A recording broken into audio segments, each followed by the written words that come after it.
பட்டு வண்ண ரோசாவா பார்த்த கண்ணு மூடாதா. கண்ணு மூடாம பார்த்துக்கிட்டே இருக்கலாம், அவ்வளோ அழகா நம்மளோட வடிவுக்கரசி அம்மா இருக்காங்க. வணக்கம் அம்மா. வணக்கம். ரொம்ப ரொம்ப பொய்யெல்லாம் சொல்லி என்னை கூப்பிடுறீங்க. வந்ததுல இருந்து நான் உண்மையை மட்டும்தான் சொல்லிட்டு இருக்கேன். நீங்க அவ்வளோ அழகா இருக்கீங்க நிஜமாவே. சரி, நம்புறேன். ஏன்னா நானும் கண்ணாடி எல்லாம் பார்ப்பேன், அதனால நான் நம்புறேன். அது உங்களுக்கே உங்களோட பெருமை தெரியல, எங்க எல்லாருக்கும் தெரியுது. ஆனா எப்படி இருக்கீங்கம்மா? நான் நல்லா இருக்கேன், ரொம்ப நல்லா இருக்கேன். நீங்க எல்லாம் எப்படி இருக்கீங்க? ரொம்ப உங்களை பார்த்ததுக்கு அப்புறம் இன்னும் கொஞ்சம் நல்லா இருக்க மாதிரி இருக்கு. எல்லாரும் நல்லா இருக்கணும், நல்லா இருப்போம். சந்தோஷம். சரி, ஓகே. நம்ம வந்து உங்களோட நீங்க நிறைய பேர் வந்து சினிமா துறைக்கு வராங்க, சில படங்கள் நடிச்சுட்டு நல்ல புகழ் பணம் எல்லாமே சம்பாதிச்சுட்டு கொஞ்ச நாள்ல போயிடுறாங்க. ஆனா 45 years ஆஃப் வடிவுக்கரசி அதெல்லாம் தாண்டி நீங்க ரொம்ப பெரிய விஷயங்கள் பண்ணிட்டு இருக்கீங்க சினிமாவில், நிறைய கேரக்டர்ஸ் நடிச்சு. ஸோ இந்த சினிமாக்குள்ள வரணும் அப்படிங்கிற ஆர்வம் உங்களுக்கு எப்படி வந்தது? எனக்கு சினிமாவுக்குள்ளார வரணுங்கிற ஆர்வம் எல்லாம் கிடையாது. நல்லா வசதியாக வாழ்ந்த குடும்பம், ஓகேங்களா. ஒரு காலகட்டத்தில் திடீர்னு ரோடுக்கு வந்துட்டாங்க அப்படின்லாம் சொல்லுவாங்கள்ல, அந்த மாதிரி திடீர்னு ஆக்சிடென்டலாக நிறைய கஷ்டங்கள் வந்துருச்சு. எந்த ரூபத்தில் வரும்னே தெரியாத அளவுக்கு நிறைய ரூபங்களில் கஷ்டங்கள் வந்ததும் வேலைக்கு போய் சம்பாரித்து சாப்பிடணுங்கிற ஒரு பொசிஷன் வந்தது. அப்போ வேலை தேடி அலைஞ்சிட்டு இருக்கும் போது எந்த வேலை கிடைச்சாலும் செய்யணும். நான் வந்து பியூசி தான் பண்ணியிருக்கேன். எந்த வேலை கிடைச்சாலும் போய் பண்ணணும் அப்படின்னு இருக்கும்போது தூர்தர்ஷனில் தான் ஃபஸ்ட்டு தஞ்சைவாணன் சார் இதில் அவருடைய டிபார்ட்மெண்ட்டில் உழைப்பவர் உலகத்தில் போய் ஜாயின் பண்ணேன். எங்கள் அப்பாவோட ஃப்ரெண்டு தஞ்சைவாணன் சார், அவரு காங்கிரஸ்ஸு. எங்கள் அப்பாவோடைய அண்ணன் மணிவர்மான்னு அவர் காங்கிரஸ்ஸு. ஸோ அந்த கனெக்ஷனில் நான் போய் தூர்தர்ஷனில் வேலைக்குன்னா பர்மனெண்ட் கிடையாது, டெம்பரவரியாக உழைப்பர் உலகத்தில் சும்மா ஒரு சிங்கர் மாதிரி. நான் பாட்டெல்லாம் இல்லை, எனக்கு வேலை வேணும், அதுக்காக அப்படி பாடுறேன்னு கோரஸில் வாயஸ்தாவே போதுமே, யார் பாடுறாங்கன்னே தெரிய போகிறது இல்லைல்ல. அப்படியாக அங்கே போய் சேர்ந்து அங்கேயே வந்து காம்பேரா, கண்மணி பூங்கா காம்பேரா கதை சொல்கிறது. ஏன்னா இந்த பாடுறது தெரியாத வேலை, அதனால் இப்போ கதை சொல்கிறதுன்னா கதை விடுவோம்ல, அந்த மாதிரி கேமரா முன்னாடி கதை சொல்லி குழந்தைங்களாம் இருக்கிற மாதிரி அங்கே அப்படியே வேலைக்கு போய் அங்கே இருந்துக்கிட்டு அது பத்தாது அந்த சம்பளம். ஏன்னா ஒரு நாளைக்கு வந்து ப்ரொடக்ஷன் அசிஸ்டண்ட்டாக இருக்கும்போது 12 ரூபாய் 50 பைசா தான் சேலரி. ஒரு நாள் சம்பளமே 12 ரூபா. அது கிடைக்கிறதே பெரிய கஷ்டம். அதுக்கே நிறைய பேர் காம்படிஷனில் இருப்பாங்க. அதில் வந்து ஒரு வாரம் கிடைக்கும் நமக்கு, அடுத்த வாரம் வேற ஒருத்தர் இருப்பாங்க. ஆனாலும் நான் டெய்லி அந்த வேலைக்கு போவேன். அதுக்கு முன்னாடி நாங்கள் வந்து நந்தம்பாக்கத்தில் இருந்தோம். நந்தம்பாக்கம் எம்ஜிஆர் சாரோடைய தோட்டம், அதுக்கு பக்கத்தில் ஒரு பெரிய பிரிட்ஜு. அந்த பிரிட்ஜை கிராஸ் பண்ண உடனே பிருந்தாவன் கார்டன்னு பத்மினி அம்மாவுடைய தோட்டம் அது. அந்த தோட்டம் வந்து எங்கள் பெரியப்பா ஏபி நாகராஜன் அவங்களோட தோட்டம். அதை பார்த்துக்கிறதுக்காக ராணிப்பேட்டைன்னு எங்கள் சொந்த ஊரை விட்டு நாங்கள் எல்லாரும் அந்த தோட்டத்துக்கு வந்தோம். ஸோ அதாவது இடம் பெயர்ந்து வந்தோம் அப்படின்ற மாதிரி. நான் வந்து 9th ஸ்டாண்டர்ட் வரலும் ராணிப்பேட்டையில் படித்தேன், லிட்டில் ஃப்ளவர் கான்வென்ட்டில். அதுக்கப்புறம் ஷிஃப்ட் ஆகி மெட்ராஸ் வந்து சென்ட் ரேஃபிள்ஸில் 9th 11ஆம் கிளாஸ் வரலும், 11th வரலும். அதுக்கப்புறம் பியூசி திருப்பி வாலாஜா. இப்படியாக வந்தனால இந்த பியூசி ரிசல்ட் வந்து பெருசாக நம்ம அப்படியே டிஸ்டிங்ஷன் வாங்கி பாஸ் பண்ணிடுவோம், உடனே டாக்டர் சீட்டு கிடைக்கும்ன்ற எல்லாரோட கனவு மாதிரி எனக்கு கனவு கிடையாது. எங்கள் அப்பாவுக்கு கனவு அந்த மாதிரி, என்னை டாக்டருக்கு படிக்க வைக்கணும். எனக்கெல்லாம் அந்த கனவெல்லாம் இல்லை, ஏதோ ஒன்று படித்தோம்னா சரி அப்படின்னு தான். அந்த கேப்பில் வந்து ஈக்காட்டு தாங்கல், இப்போ வந்து நிறைய வீடுங்க வந்துருச்சு அந்த இடத்துல. அந்த ஈக்காட்டு தாங்கல்ல ஒரு பிரைமரி ஸ்கூல், லிட்டில் ஏஞ்சல்னு ஒரு ஸ்கூலில் நான் வந்து எல்கேஜி யூகேஜி டீச்சராக போய் ஜாயின் பண்ணேன். டீச்சர் தான் ஃபஸ்ட்டு ஜாப் நான் பார்த்தது. அந்த இதில் வந்து அங்கே ஐடிபிஎல், இப்போ வந்து ட்ரேட் சென்டர்னு இருக்குது இல்லைங்களா, அங்கே ஐடிபிஎல் காலனி இருந்தது. அந்த காலனியில் இருந்து அக்கா சகுந்தலா அக்கா, அப்புறம் லக்ஷ்மிக்கா, இவங்கெல்லாம் அந்த ஸ்கூலில் டீச்சராக ஒர்க் பண்ண போனாங்க. நான் வந்து நம்ம படித்த படிப்புக்கு எல்கேஜி யூகேஜி டீச்சராக போனோம். டீச்சர் வேலைலாம் இல்லை, அது ஆயா வேலை. பசங்களை தூக்கி இடும்பேல வச்சுக்க வேண்டியது, சோறு ஊட்ட வேண்டியது, போனால் கூட்டின்னு போய் அங்கே கதை சொல்ல ஆரம்பித்தேன் அந்த குழந்தைங்கிட்ட. இது வந்து நான் தூர்தர்ஷனில் வந்து வேலைக்கு ஜாயின் பண்ணி அங்கே ஏன்னா நான் டீச்சராக வேலை செய்யும்போது 75 ரூபா தான் சம்பளம் எனக்கு. ஒரு மாசத்துக்கு 75 ரூபாய். ஆமாம், இங்கே 12 ரூபா 50 பைசா. அதுதான். இங்கே தூர்தர்ஷனில் வந்துட்ட உடனே டீச்சர் வேலை விட்டுட்டேன். ஸோ அது அந்த இதுலேருந்து தூர்தர்ஷனுக்கு வந்து தூர்தர்ஷனில் வந்து காம்பேர் பண்ணி, அந்த காம்பேர் பண்ணும் போதே வந்து அது வாரத்தில் ஒரு நாள் தானே காம்பேர் பண்ணோம் கண்மணி பூங்கா. மற்ற நாள்லாம் ஃப்ரீயாக இருக்கமே, சம்பாதிக்கணும்ல, கஷ்டம். அதனால் ஆழ்வார்பேட்டையில் ஊர்வஷின்னு ஒரு பொத்திக் கடை, அந்த கடையில் கேஷ் கவுண்டரில் எத்தனை வேலைமா பார்த்தீங்க? எல்லாம் பார்த்து ஆகணும். ஏன்னா நான் பியூசி படிக்கிற வரலுமே பஸ்ஸில் போனது கிடையாது. பஸ்ஸில் போக வேண்டிய நெசசிட்டி இல்லை எனக்கு. அப்படி ஒரு வாழ்க்கை வாழ்ந்த காலகட்டத்திலேருந்து தடார்னு நாளைக்கு இந்த தோட்டம் கிடையாது, ஒன்றும் கிடையாது, நீங்கள்லாம் கிளம்பி வேறு வீட்டுக்கு போகணுன்னா எப்படி ஒரு நிலைமை இருந்திருக்கும். ஸோ அந்த நிலைமையிலேருந்து நான் சமாளித்து வெளியில் வரணுன்னா வேலைக்கு போகணும்ல, படித்த படிப்பை வச்சு வேலைக்கு போகணுன்னா அப்போ ஊர்வசியில் இருக்கும்போது அந்த வேலையில் 300 ரூபா தான் சம்பளம் அதுக்கு. இங்கே வாரத்தில் ஒரு நாள் காம்பேர் பண்ணால் 75 ரூபா சம்பளம். இப்போ ப்ரொடக்ஷன் அசிஸ்டண்ட் வேலை பார்க்க முடியாது தூர்தர்ஷனில், ஏதாவது ஒரு வேலை தான் கொடுப்பாங்க. அப்போ வேறு ஏதாவது வேலைக்கு அப்ளை பண்ணலான்னு என்னோடய பாஸ்போர்ட் சைஸ் நெகட்டிவ், அந்த நெகட்டிவை பிரிண்ட் போடுறதுக்கோசரம் ஊர்வசின்ற பக்கத்தில் இருந்த கடையில் கொடுத்தேன். அவன் பிரிண்ட் போட்டு எனக்கு கொடுன்னா சினிமா டிபார்ட்மெண்ட்டுக்கு கொடுத்துட்டார் அவர். கிழக்கே போகும் ரயில் அந்த படத்துக்காக ஆர்டிஸ்ட்டுங்க தேடுறாங்க. அது தேடும் போது அப்போ வந்து ஏஜென்ட்டுன்னு தான் சொல்லுவாங்க. இப்போவும் அவங்க ஏஜென்ட் தான், ஆர்டிஸ்ட் கோஆர்டினேட்டர். இப்போ ஸ்டைலாக வச்சுக்கிட்டாங்க பேர்லாம், ஆர்டிஸ்ட் கோஆர்டினேட்டர்னு. அப்போ அப்படியெல்லாம் கிடையாது, ஏஜென்ட்டு. அந்த ஏஜென்ட்டு இங்கே வந்து ஏதாவது ஃபோட்டோ போட்டவங்க இருக்கான்னு கேட்கு, அந்த ஃபோட்டோவில் ஒரு ஃபோட்டோ என் ஃபோட்டோவா? நீங்க அப்படியே அழகா லட்சணமா இருக்கிறதுனால அப்படி உங்க ஃபோட்டோவை தூக்கி அப்படி எல்லாம் பொய்யெல்லாம் சொல்லக்கூடாது. கண்டிப்பா இருக்கும். நான் எவ்வளோ உண்மையை சொல்லிட்டு இருக்கிறேன், நீ உடனே போய் நடுவில் சேர்க்கிறப்பார். இந்த சீன் முடிஞ்ச உடனே சீன் முடிஞ்சு ஆர்டிஸ்ட் ஃப்ரீயாக இருக்காங்களா, உடனே ஒரு சீன் சேரு.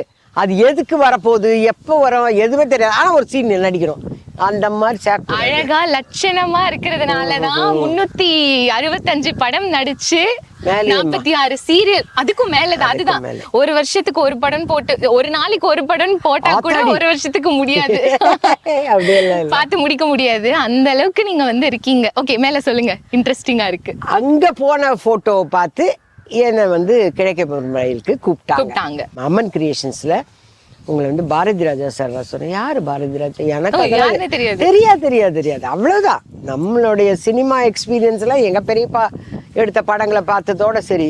தில்லானா மௌனம்பால், திருவிளையாடல், சரஸ்வதி சபதம் எல்லாம் பட்டப்பட்டியா விபூதியை வச்சு கொங்கு வச்சு இப்படி படம் பார்த்து பழக்கப்பட்டோம். நமக்கு புதுசாக வந்தவங்களும் தெரியாது. அவர் தான் வந்து 16 வயது நிலை எடுத்திருக்காரு. அப்படியா அப்படின்னு கதையெல்லாம் கேட்டுட்டு உங்களை வர சொன்னாங்க. எதுக்கு வர சொன்னாங்க? அதில் ஒரு கேரக்டர், நான் சினிமாலாம் நடிக்க மாட்டேன், ஏதோ ஒரு வேலை செய்யணும், வரமாட்டேன்ட்டு அனுப்பிச்சிட்டேன். அந்த மாருதி வேன் அப்படியே போயிடுச்சு. இங்கே இருந்துகிட்டு இருக்கும்போதே வாரத்துக்கு ஒரு நாள் தூர்தர்ஷன், கண்மணி பூங்கா காம்பியர், ரெகுலர் வேலை வந்து ஊர்வசியில். எங்கள் ஊர்வசி ஓனர் பிரேம்சந்துன்னு அவர் பேரெல்லாம் அப்படியே ஞாபகம். ஏன்னா அவங்கெல்லாம் எனக்கு ஒரு பெரிய வழிகாட்டிகள். ஏன்னா அங்கேருந்து ப்ரொமோட் ஆகி போகிறதுக்கு வச்சவங்க. அவர் வந்து ஹிந்து பேப்பரில் ஒரு ஆடு வந்திருக்கு, கன்னிமரா ஹோட்டலில் வந்து அப்ரெண்டிஸ் எல்லாம் செலக்ட் பண்ணுறாங்க, அதில் நீங்கள் அப்ளை பண்ணி பாருங்களேன். என்ன வேலையாக இருக்கும் சார், நீங்கள் அப்ளை பண்ணுங்கள். அதில் போட்டிருக்கு ரிசப்ஷனிஸ்ட், ஹவுஸ் கீப்பிங்னு. இந்த ரிசப்ஷனிஸ்ட்னா நம்ம சினிமாங்கள்லாம் பார்த்துருக்கோம்ல, உங்களை மாதிரி அழகாக லிப்ஸ்டிக் போட்டுட்டு ஏமா வெள்ளை வெளியேறுன்றது நான் போய் சொல்கிறேன்னா இங்கே இருக்கிற கேமராமேன் எல்லாம் போய் சொல்லுவாங்களா? அப்போது வெள்ளை வெளியேறுன்னு நிற்கணும். அது நம்ம இல்லை, நம்ம வந்து கருப்பாக நிற்கிறோம். அது நமக்கு ரிசப்ஷன் வேலையெல்லாம் லாக்கிப்பட்டு வராது. ஹவுஸ் கீப்பிங் நம்ம வீட்டில் செய்கிற வேலை மாதிரியே இருக்கும் போல இருக்குன்னு நானா நினச்சிக்கிட்டேன். எனக்கு தெரியாது என்ன வேலைன்னு தெரியாது. இந்த ஹவுஸ் கீப்பிங் டிக் போட்டு அனுப்பிச்சு இன்டர்வியூக்கு கூப்பிட்டாங்க. எங்கள் அக்காவும் பிஏ முடிச்சிருக்கா, அவள் எஸ்ஐடி காலேஜில் படித்தவள், அவள் பிஏ முடிச்சிருக்கா. நான் சொன்னேன் நீயும் அப்ளை பண்ணு, போய் பார்க்கலான்னு. சரி, நான் அவளும் என்ன மாதிரியே அப்ளை பண்ணிட்டு போனால் நாங்கள் 2 பேரும் இன்டர்வியூக்கு போயிட்டோம். நான் வந்து ஊர்வசியிலேருந்து ஸ்ட்ரெயிட்டாக இன்டர்வியூ போகிறேன். எங்கள் அக்கா எங்கள் அப்பாவோட துணையோட. ஏன்னா மெட்ராஸே புதுசு, நாங்கள் நந்தம்பாக்கத்தில் இருந்தவங்க. அது வந்து மோரார்லெஸ் ஒரு மஃப்தல் மாதிரி. மஃப்தல் ஏரியாவிலேருந்து சிட்டிக்குள்ளே வரணுன்னு எங்கள் அப்பா கூட்டின்னு வர்றாரு எங்கள் அக்காவை. எல்லாம் இன்டர்வியூவில் இருந்தோம், உட்காந்துருந்தோம். எனக்கு இன்டர்வியூவில் கேட்ட கேள்வி வந்து why you have selected house keeping அப்படின்னு. Sir, excuse me, sir. Really, I don't know what is meant by housekeeping and all. Okay. What type of work, I don't know really. You have to explain to me. But I understood only the house. Okay. Okay. So, I thought So, house la irukkalam. more or less like வீட்டில் இருக்கிற வேலை மாதிரி அப்படின்னு நினச்சி தான் நான் tick போட்டேன் அப்படி. அப்போது சொன்னாங்க நீங்கள் ரூம்ஸ் எல்லாம் வந்து உங்களுக்கு பாய்ஸ் இருப்பாங்க அவங்கள வச்சு ரூம்ஸ் எல்லாம் ரெடி பண்ணி ரிலீஸ் பண்ணோம் இதுதான் வேலை அப்படி. Oh, this I like it, sir. Suppose if the hotel is running in shortage of workers, illa or a strike, workers are not coming to clean the bathroom, to do the bed, what you will do? என்ன தோணுச்சுன்னே எனக்கு தெரியாது. I don't mind doing all that work, sir. உடனே selected. நமக்கு தான் வேலைனா பிடிக்குமே. Select வேலைக்கு போகணும். அது மட்டும்தான் என்னோட தாட். செலக்ட் ஆகி நான் அந்த வேலையை அப்படியே பண்ணியிருந்தேன். இந்த ஃபோட்டோ போனது வந்து அதுக்குள்ளே அவங்க சிகப்பு ரோஜாக்களுக்கு வந்துட்டாங்க. அந்த பொண்ணு ஹாய் ஹூயின்னு பேசிச்சு பாரு, அந்த பொண்ணை போய் பிடிச்சின்னு வாங்கன்றாங்க. அந்த பொண்ணு கன்னிமராவில் இருக்குது இப்போ. அந்த ஊர்வசி கடையை விட்டு கன்னிமராவுக்கு வந்துடுச்சு. கன்னிமராவில் வந்து என்னை வந்து கேஆர்ஜி சார் வந்து கூட்டிகிட்டு போனார். அவர் தான் ப்ரொடியூசர். ஓகே. அவர் தான் வந்து உங்கள் அப்பா உட்காந்துருக்காங்க. நாங்கள் ரிசப்ஷன்லேருந்து ஃபோன் வந்து எங்கள் அப்பா ஏன் என்னையை தேடிட்டு ஹோட்டலுக்கு வந்தார் அப்படின்னு. ஏன்னா எங்கள் அப்பா ஏற்கனவே வெளியில் வேலைக்கே போகக்கூடாது. வேலைக்கே போகலன்னா எப்படி நடக்கும் கதை? ரொம்ப ஸ்ட்ரிக்ட்டா அப்பா? ரொம்ப ஓவர். அவரெல்லாம் வந்து ராணிப்பேட்டை இல்லை, நார்த் ஆர்காட் சைடு. அவரும் வந்து ஜமீன்தார் மாதிரி. அவர் அங்கெல்லாம் கொஞ்சம் டெரராக இருப்பார். ஆனால் அவரு சினிமாவில் நடித்தார். அவர் குட்டியா அவருக்கு ஊர்லலாம் வந்து நடிகர் சண்முகம் தான் பேர். அவர் நடித்தனால அவருக்கு சினிமாவில் நிறைய ஃப்ரெண்ட்ஸுங்க இருந்தனால என்ன சினிமாவுக்கு வேலைக்கே அனுப்பக்கூடாது, வேண்டாம், பொம்பளை பசங்க வேலைக்கே போகக்கூடாதுன்றதுனால அதனால தான் எங்கள் அக்காவோட கார்டியனாக வந்தார் இன்டர்வியூக்கே. அந்த மாதிரி காலகட்டத்தில் ஒருத்தர் அப்பா ஏன் வராரு கன்னிமராக்குன்னு சொல்லிட்டு போய் அப்படி பார்க்குறேன். லாபியில் எட்டி பார்த்தா எங்கள் அப்பா மாதிரியே இருக்கிறாரு. ஆனால் அது கேஆர்ஜி ப்ரொடியூசர். அப்புறம் போய் நின்று அம்மா நான் வந்து கேஆர்ஜி ப்ரொடியூசர்ம்மா. சரிங்க சார், பாரதி ராஜா ஒன்று வர சொல்கிறான், நீங்கள் அவனை ஏற்கனவே அதில் பார்த்தீங்களாம்மா. அவன் வந்து அவர் பேசுவார், ஏன்னா அவர் பார்த்து வந்தவர் அவரெல்லாம். அப்படியே சரி மறுபடியும் பாரதி ராஜா சாரா அப்படின்னு சொல்லிட்டு நான் என் ஃப்ரெண்ட் அமுதா கிட்ட சொல்கிறேன். என்னடி இது பெரிய தொல்லையாக இருக்குது, சரி நம்ம டியூட்டி முடிச்சுட்டு போகலாம் அப்படின்னு. சரி டியூட்டி முடிஞ்சால் மேன்னு இருப்போம். நான் வந்து 5 ஃப்ளோர் ஏறி இறங்கணும், லிஃப்ட்லலாம் போகக்கூடாது. அதான் என்னோடய சூப்பர்வைசிங் வேலையே 5 ஃப்ளோரை ஏறியார். பேனாச்சு பரவாயில்ல வா அப்படின்னு சொல்லிட்டு டி நகருக்கு ஒரு பஸ்ஸை பிடிச்சி, இங்கே மவுண்ட் ரோட்லேருந்து ஒரு பஸ்ஸை பிடிச்சி இறங்கி இங்கே போனால் கிட்டத்தட்ட ஒரு 100 பொண்ணுங்க அழகாக லிப்ஸ்டிக் எல்லாம் போட்டுனா அழகழகாக உட்காந்துருக்குறாங்க. அங்கே தெருவில் நின்றுட்டே இருக்கும். அப்போ கேஆர்ஜி சாருடைய பசங்க கங்காவும் அவங்க தங்கச்சியும் வெளியில் விளையாடிட்டு இருந்தவங்க, அக்கா நீங்கள் தானே தூர்தர்ஷனில் வர்ற அக்கா தானே, கதை சொல்கிற அக்கா தானேன்னு என்னை பிடிச்சதுங்க. குழந்தைங்களா இருக்கவே தெரிஞ்சுக்கிட்டாங்க. குழந்தைங்க வந்து பிடிச்சதுங்கம்மா. உடனே அத்தனை பேர்ல என்னைய தான் செலக்ட் பண்ணியிருக்காங்க. அப்படியாக தொடர்ந்து வந்து இன்னைக்கு வசந்த் டிவிக்கு இன்டர்வியூ கொடுத்துருந்தோம். வசந்த் டிவிக்கு சிகப்பு ரோஜால ஆரம்பிச்ச பயணம். சிகப்பு ரோஜா செலக்ட் ஆயிட்டேன்னா, செலக்ட் ஆயிட்டா வீட்டில் சொல்லணும் சினிமாவில் நடிக்க போறேன்னு உத தான் வாங்குவேன். வேலைக்கு போறதுக்கே உத வாங்கின்னு இருக்கேன். ஆமாம், அதனால நான் சொல்லாமல் கொள்ளாமல் நைட் ஷிஃப்ட்டு அப்படின்னு ஒரு பொய்யை சொல்லி, ஏன்னா இது வந்து நைட்டு தான் ஷூட்டிங் வச்சாங்க இந்த சிகப்பு ரோஜாக்கு.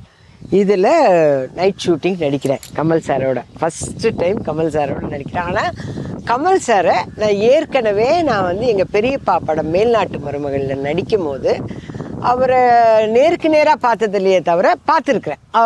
அவர் வந்து அப்பாவை பார்க்குறதுக்கு வருவார் வீட்டுக்கு. அதெல்லாம் ஒளிஞ்சு நின்று பார்ப்போம்ல யூஸ்வலாக. ஆர்டிஸ்ட் வந்திருக்காங்க, கமல்ஹாசன் சார் வந்திருக்காங்க, அப்படியெல்லாம் பார்த்துருக்குறோம். பாக்கியராஜ் சார் வந்து டைலாக் பேப்பர் படித்து காட்டினோன்னே இப்போ இதில் இங்கிலீஷ் பார்த்தெல்லாம் வந்தால் நீங்கள் பார்த்து கரெக்ட் பண்ணிக்கோங்கன்னாரு. தலையாட்டிக்கிட்டேன். நான் பாட்டு கேஷுவலாக வச்சுக்கிட்டேன். என்னோடய பேர் வந்து சித்ரா. அதெல்லாம் சொல்லிட்டாங்க. அதெல்லாம் மைண்டுக்குள்ளே ஏறிடுச்சு. கமல் சாரோட நடிக்கும்போது நான் யார், இன்னார் வீட்டு பொண்ணு எதுவுமே இன்ட்ரடக்ஷன் அந்த மாதிரியெல்லாம் கொடுக்கல. கன்னிமராவில் இவங்க வந்து ஹவுஸ் கீப்பிங்கில் ஒர்க் பண்ணுறாங்க, வடிவுக்கரசி, அவ்வளோதான். புதுமுகம். அப்போ நிவாஸ் கேமராமேன் சார்லாம் இருந்தாங்க. ஒரு மானிட்டர் பார்க்குறாங்க. மானிட்டர் பார்க்கும்போதெல்லாம் இந்த டைலாக் அவர் பேசுவார். இது போயிடலாமே அப்படின்னா எனக்கு ஃபுல்லாக மெமரியில் இருக்குது, ஏன்னா கதை சொல்லி பழக்கப்பட்டதுனால. அதனால் நான் போய் அப்படியே உட்காந்து பேசுகிறோம். பேசிகிட்டே அந்த கான்வர்சேஷன் போகும்போது யூ சி மிஸ் சந்திரா அப்படின்னாரு. நம்ம பேர் சித்ரா தானே சொல்லி அனுப்புனாங்க. Excuse me sir, my name is Chitra இன்னும் அப்படின்ட்டேன். நான் பாட்டுக்கு ஆமாம், அவர் தப்பா என்னைய கூப்பிடுறாருன்னு நினச்சி excuse me sir, my name is Chitra இன்னும். Okay Chitra, okay okay. அவரும் மேனேஜ் பண்ணிட்டு ஓகே டு யூ ஸ்மோக். நம்ம மாடர்ன்கள் தானே, ஐ டோன்ட் மைண்ட். இதெல்லாம் வந்து ஸ்கிரிப்டில் கிடையாது. அவர் கேட்குறாரு, நான் பதில் சொல்கிறேன். ஸ்கிரிப்ட் எல்லாமே போயிட்டே இருந்தது. அப்போது கமல் சார் வந்து என்னை அப்ரிஷியேட் பண்ணிவிட்டு டைரக்டர்கிட்ட போய் சொல்லியிருக்காரு, இந்த பொண்ணு புதுமுகன்றீங்க, இப்படி போட்டு டப்பு டப்பு டப்பு டப்புன்னு கவுண்டர் கொடுக்குது, பாருங்கள் சினிமாவில் நல்லா வரும், இந்த பொண்ணு பெரிய அளவுக்கு வரும் அப்படின்னாரு. அவருடைய வாய் முகூர்த்தம் இன்னை வரலும் காப்பாற்றிக்கிட்டு இருக்கு. அந்த பெரிய எக்ஸ்பீரியன்ஸ் அது. அதுக்கப்புறம் அதுலேயே அந்த சீன்ஸ் எல்லாம் வந்துட்டு இதோட முடிஞ்சு போச்சுன்னு நினச்சேன். ஏன்னா வீட்டுக்கு தெரிய வந்து அது ஒரு பெரிய கலாட்டா வாய், வீட்டில் அடித்து கிடிச்சு, இல்லை இனிமேலாம் நான் நடிக்கலாம் போக மாட்டேன், ஒழுங்காக கன்னிமராக போகிறேன்னெல்லாம் சொல்லி.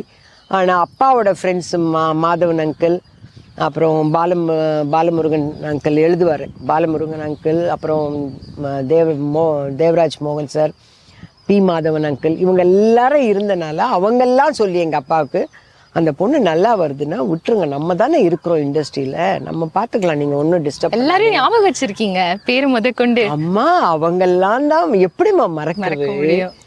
நான் நீங்க எத்தனையோ ஆர்டிஸ்ட் பாத்திருப்பீங்க இத்தனை வருஷத்துல, இன்னுமே அந்த ஆரம்ப காலத்துல ஹெல்ப் பண்ண எல்லாரோட பேரும் எப்படிமா ஆ போட கத்து கொடுத்த மிஸ்ஸை மறப்போமா? ஏ போட சொல்லி கொடுத்த டீச்சரை மறக்க முடியுமா? அவங்க எல்லாம் சொல்லி கொடுக்கலன்னா நமக்கு எப்படிமா கையெழுத்து போட வரும்? கண்டிப்பா. ஸோ அதெல்லாம் என்னோட கஷ்ட காலத்துல என்னை வளர்த்து விட்டவங்க. அதே மாதிரி தூர்தர்ஷன்ல எனக்கு குரு அப்படின்னு சொன்னால் நான் பாரதி ராஜா சார் கூட சொல்ல மாட்டேன். ஏன்னா எனக்கு நடிப்பு அவரு கிட்ட வர்றதுக்குள்ள நான் வந்து எல்கேஜி யூகேஜிலாம் போய் ஃபஸ்ட் ஸ்டாண்டர்டில் தான் அவர்கிட்ட ஜாயின் பண்ணுறேன். ஆனால் எனக்கு நடிப்பு சொல்லி கொடுத்தது தூர்தர்ஷன் கோபாலி சார். அவரு தான் எனக்கு இப்படி நிற்கணும், இப்படி பேசணும், அங்கெல்லாம் எப்படி போகும்னா ஏ அப்படின்னு ஆரம்பித்தா ஜட்டில் போய் முடியணும், நடுவில் ஏதாவது பிரேக் ஆச்சுன்னா திருப்பி ஏலேருந்து ஆரம்பிக்கணும். அப்படி தான் இருந்தது தூர்தர்ஷன். அங்கே எனக்கு ட்ரைனிங் கொடுத்து கொடுத்து கொடுத்து இன்றைக்கி சீரியலில் ஒரு பக்கம் 4 பக்கம் இல்லை 60 பக்கம் வந்தாலும் அப்படி பார்த்துட்டு அப்படி கொடுக்குற வடிவு கிடச்சின்னா கோபாலி சார். கோபாலி சாரால் தான் நான்.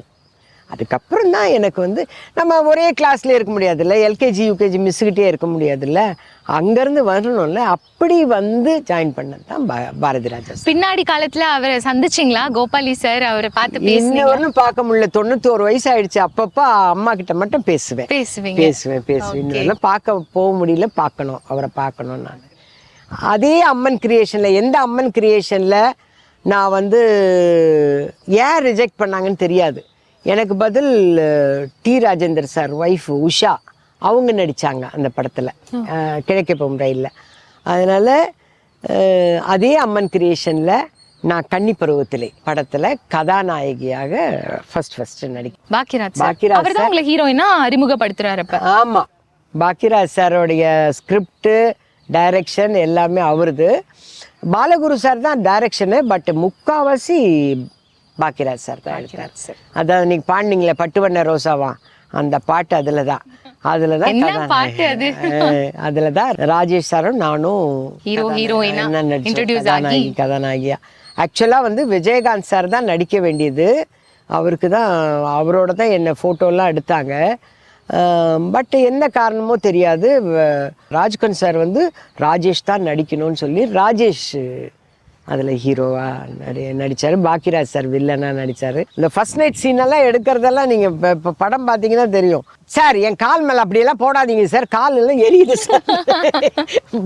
ராஜேஷில் கத்தாதீங்க, தயவு செஞ்சு கத்தாதீங்க, எல்லாரும் பார்க்குறாங்க கத்தாதீங்க அப்படின்பாரு. அந்த அளவுக்கு ரொம்ப ரொம்ப ஜாலியாக பண்ண. அதுவும் ஃபர்ஸ்ட் நைட் சீன் எடுக்கிறாங்க, நோனாஜோ ஃபர்ஸ்ட் நைட் சீன் எல்லாரும் வெளியில் போகணுன்றேன். இந்த காலு காட்டுறதுக்கே எல்லாம் வெளியில் போகணும், ஏன்னா தெரியாது இல்லை. அப்போது எல்லோரும் லைட்டெல்லாம் வச்சுன்னா சரிம்மா நாங்கள்லாம் போயிடுறோம்மா அப்படின்வாங்க. அப்போ வந்து கணேஷ் பாண்டியன் தான் கேமராமேன் சார். அவர் மட்டும் டே நான் இருக்கிறேன்டா, நான் பார்த்துக்கிறேன்டா, நான் இருக்கலாம், நீங்கள் மட்டும் இருக்கலாம் சார், பாலகுரு சார் இருக்கலாம், பாக்கியராஜ் சார் கூட வெளியில் போயிடலாம். என்ன புள்ள சொல்கிற அப்படின்னு வர அவரு மிரட்டு வர. எல்லாம் வெளியில் போயிடணும். நான் ஃபர்ஸ்ட் நைட் சீனு அவரு அப்படி கை போடுறதுங்க கிடு கிடு கிடு கிடுன்னு நடுங்கும். ராஜேஷ் சாருக்கு என்னை கட்டி பண்ணி, ஏன் சார் இப்படி நடுங்குது, கத்தாதீங்க அப்படின்னு. அப்படியெல்லாம் ஒரு ஜாலியாக நடித்த படம். அந்த படம் வந்து ஒரு தேட்டர்லேயும் 365 நாள் ஓடிச்சு. 1 இயர் ஓடின ஒரு கிரேட் ஃபிலிம் அது. டான்ஸ் தெரியாது, லவ் சீன் வராது, சிரிச்சிருவேன். ஏன்னா இப்போது கேமராமேன் பக்கத்தில் தான் இப்போ தான் ஹீரோ நிற்கிறாரு, நீங்கள் அவரை பார்த்து சொல்லுங்கன்னு சிரிப்பு வந்துடும் எனக்கு. சார் என்ன சார் எப்படி சார் அப்படின்னு. அதே மாதிரி சரத்பாபு அண்ணன் வந்து நின்னார்னா, சரத்பாபு அண்ணன் நிற்கிறாரா, நீ என்ன அண்ணன் கூப்பிட்டா எப்படிப்பா நம்ம லவ் சீன் நடிக்கிறதுன்னு வாங்க. ஜெய் கணேசன் எனக்கு பேர் பண்ணவங்கலாம் அப்படி, ஜெய்சங்கர் சார், இவங்க எல்லாரும் இப்படி பேசும்போது ரொமான்டிக் மூடெல்லாம் வராது. பார்த்தேன் இது நமக்கு சரிப்பட்டு வராது. இவங்களுக்கே அண்ணியா நடிச்சா கூட தொல்லை இல்லை, அம்மாவை நடிச்சா தொல்லை இல்லை. எது இருந்தாலும் ஓகே. ஆனா பட் இந்த லவ் சீன் நடிக்கிறது, டான்ஸ்னா புலியூர் சரோஜம்மாலாம் வந்தாங்கன்னா உம்முன்னு உட்காந்து அழுதுகிட்டே இருப்பேன், என்ன டான்ஸ் ஆட விட்றாங்கன்னு. நீ ஒன்றும் ஆடாதடி, உனக்கு ஜடை நல்லா நீளமாக இருக்குது, நீ இதை வச்சு நீ இப்படி சுற்றிட்டே ஓடுன்னுவாங்க. ஒரு ட்ராலி ஓடும், நானும் ஓடுவேன். இதுதான் டான்ஸ் எனக்கு. இப்படியாக பயணங்கள் தொடர்ந்தது. ஆமா ஆமா. இது அந்த வில்லி கேரக்டர்ஸ் நிறைய பிற்காலத்துல நடிச்சீங்கல்ல, அது உங்களோட விருப்பப்பட்டு தான் நடிச்சு? ஏன்னா நீங்க ரொம்ப ஜாலி டைப்னு சொன்னீங்களே, சிரிச்சிருவேன், சீரியஸான சீன்னா கூட எனக்கு சிரிப்பு வந்துரும் அப்படின்ட்டு. நான் வில்லியா ஆரம்பிச்சதே முதல் மரியாதையில தான். அதுக்கு முன்னாடி வரலும் சுகுமாரி அம்மா வந்து மாமியார், நானு சுகாசினி எல்லாம் மருமக. சுகாசினி வந்து ஒரு வீரமான மருமக, நான் வந்து கிளிசரின் போட்டு அழுகுற மருமக. இப்படித்தான் நடிச்சிட்டு இருந்தேன். மருமகளே வாவான்னு ஏதோ ஒரு படங்கள்லாம் இருக்குது. அந்த படமெல்லாம் பார்த்தீங்கன்னா எல்லாத்துலேயும் கிளிசரின் போட்டு அழுதுன்னு வைங்கன்னு நினைப்பேன். முதல் மரியாதை எங்கள் டைரக்டர் வந்து இவங்களை கேட்டாங்க, அவங்கள கேட்டாங்க, லக்ஷ்மிமா கேட்டாங்க, ஸ்ரீவித்யாவை கேட்டாங்க, யாரும் வேணாம் வடிவுக்கரசி தான் வேணும்னு டைரக்டர் சொல்கிறாரு அப்படின்னு. அது ஒரு ஃபஸ்ட்டு சந்தோஷம். அடுத்தது சிவாஜி அப்பாவுக்கு நம்ம பேரா அடேங்கப்பா. அப்போ தான் நான் வாக்கண்ணாவா நடிக்கிறேன் அவர் கூட. அதில் என்னென்னா அவருக்கு மக சுஜாதா அம்மாவும் சிவாஜி அப்பாவும் பேர். சுஜாதம்மா 2 மூக்குத்தி போட்டிருந்தாங்க. நம்ம வந்து சிவாஜி அப்பாவோட நடிக்கும் போது 2 மூக்குத்தி போடணும், ஒரு மூக்குத்தி தான் போட்டிருக்கணும், இன்னொரு மூக்கெல்லாம் குத்திக்கிட்டெல்லாம். இப்போ வரலாம் உதவி செய்து பாருங்க. கிராமத்து அத்தியாயம்னா ரெட்டை மூக்குத்தி போட்டுக்கிறது எதுவும் காரணம் இல்லாம எதுவுமே நடக்கிறது இல்லை. அப்படியெல்லாம் போட்டுட்டு அங்க போயிட்டு நம்ம வந்து தங்கப்பதக்கம் KR விஜயம்மா மாதிரி நடிக்க போறோம், நம்மளை வந்து அப்படி பாராட்ட போற, நம்ம வந்து நல்ல மனைவியாக நடிக்க போறோம்லாம் போயாச்சு. லொக்கேஷன் மைசூர்ல. என்னப்பா பல்லுல கருப்பு பூசுறாங்க, காது எடுத்து ஓட்டுறாங்க, காதெல்லாம் இந்த சைக்கிள் டியூப் ஓட்டுறாங்களே அதை வச்சு ஓட்டுவாங்க. நமக்கெல்லாம் எங்க இருந்துமா ஃபாரின்ல இருந்தெல்லாம் மெட்டீரியல் வருமாம்மா, அதெல்லாம் கிடையாது. எதையோ ஒண்ணுத்த ஒட்டிட்டு பெரிய தோடு போடுறதுக்காக இல்லையா, தண்டட்டி அது பேரு, தோடு இல்லை அது தண்டட்டி. ஓகே, அதை போட்டு நடிக்க போறீங்க. நமக்கு என்னன்னா நீங்க என்னை அசிங்க பண்ணீங்க, நான் சிவாஜி அப்பாவோட மனைவி அப்படிங்கிற ஒரே சந்தோஷத்துல போயாச்சு. அங்க போனோடனே ஃபர்ஸ்ட் டைலாக்கே, அப்பச்சி கோணத்தை காக்கா தூக்கிட்டு போயிடுச்சான் அடுப்பு ஊதுற குழல்ல, அப்படி என்னடா ராகம். இது யார் சார் பேசுறா? நான் அழகா உட்காந்து கேட்டேன். நீங்க தாங்க சித்ரா சார். சார் என்ன சார் இது ரொம்ப ரூடா இருக்கு, நீங்க ரூடா தான் இருக்கிறீங்க, அவரை எதிர்த்து பேசுவீங்க, அவரை அடிக்கலாம்.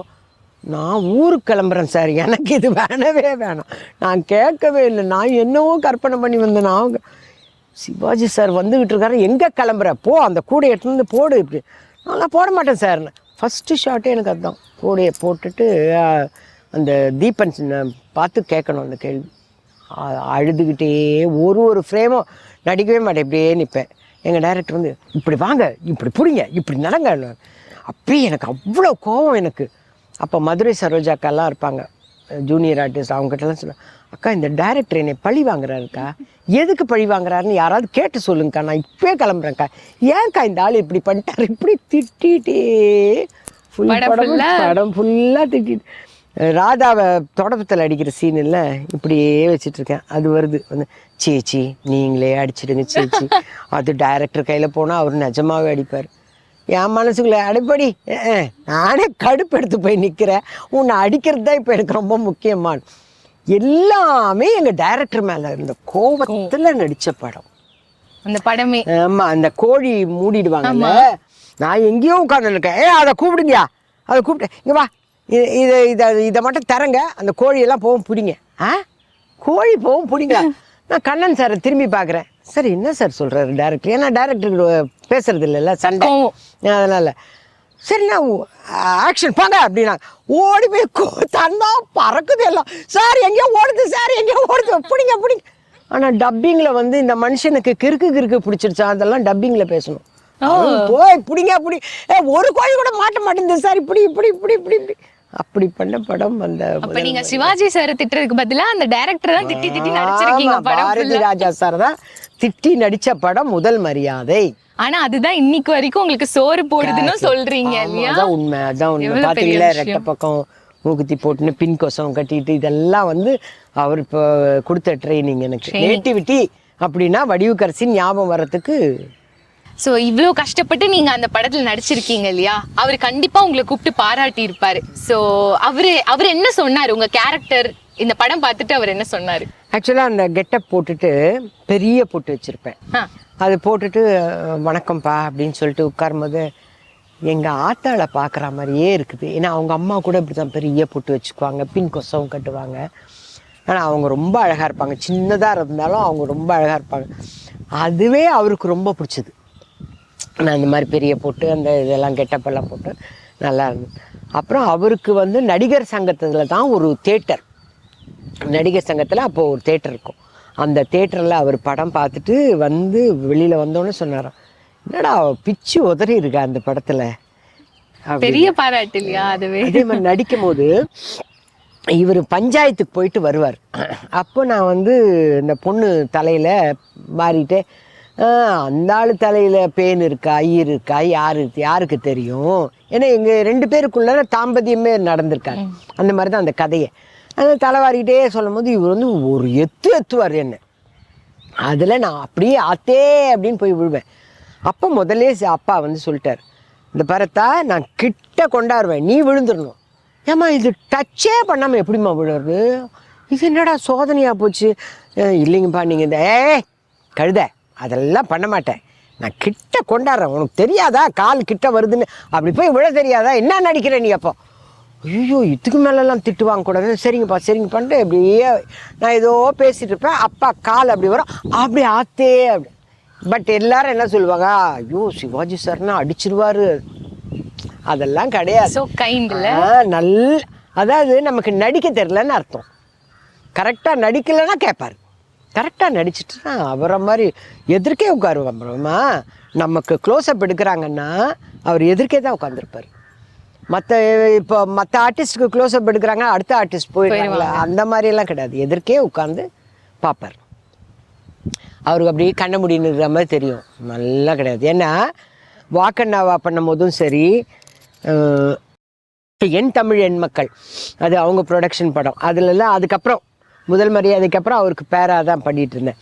அதிலெல்லாம் அவர் இப்படி பார்த்துட்டே இப்படியே சொல்லுவார், நம்ம பக்கத்துலேயே தான் உட்காந்துருக்கணும். அப்போ கேரவன் கேரவன்லாம் கிடையாது, ஒரு ப்ரொப்பல்லர் ஃபேன் மாதிரி ஒரு பெரிய ஃபேன் வைப்பாங்க, அப்பாவுக்கும் அதே தான் வைப்பாங்க. அந்த ஃபேனுக்காக போய் பக்கத்தில் உட்காந்துக்கணும், அப்பா பக்கத்தில் உட்காந்து இப்படி கண்ண முடி இருக்கா தூங்குறாருன்னு நினச்சா கூட அவர் டேய் அவன் டைலாக் விட்றான் பாடுறா, டேய் யோகானந்து அப்படின்னுவார் டைரக்டர்கிட்ட. அப்போது அவங்க என்ன பேசுகிறாங்க ஆர்டிஸ்ட் அவ்வளோ இருப்பார். ஒன்ஸ் அவர் 9 o'clock செட்டுக்குள்ளே வெளியே வந்துட்டார்னா 1 மணி பிரேக்குன்னு டைரக்டர் சொன்னால் தான் போவார். அந்த டிசிப்ளின்லாம் ஐயோ கஷ்டம். எனக்கு 4 மணி ஆச்சா 4:30 மணி ஆச்சா, அப்பா விக் எடுத்துட்டாங்கன்னா கிளம்பிடுவாங்க இதுலேயே உட்காந்துன்னு இருப்போம் நாங்கள்லாம். அந்த மாதிரி டிசிப்ளினு அப்பாவோட இதெல்லாம். ஆனால் அந்த மகான் வாழ்ந்த காலத்தில் வாழ்ந்து அவர் கூடயும் நடித்ததெல்லாம் நான் வாங்கி வந்த வரம்.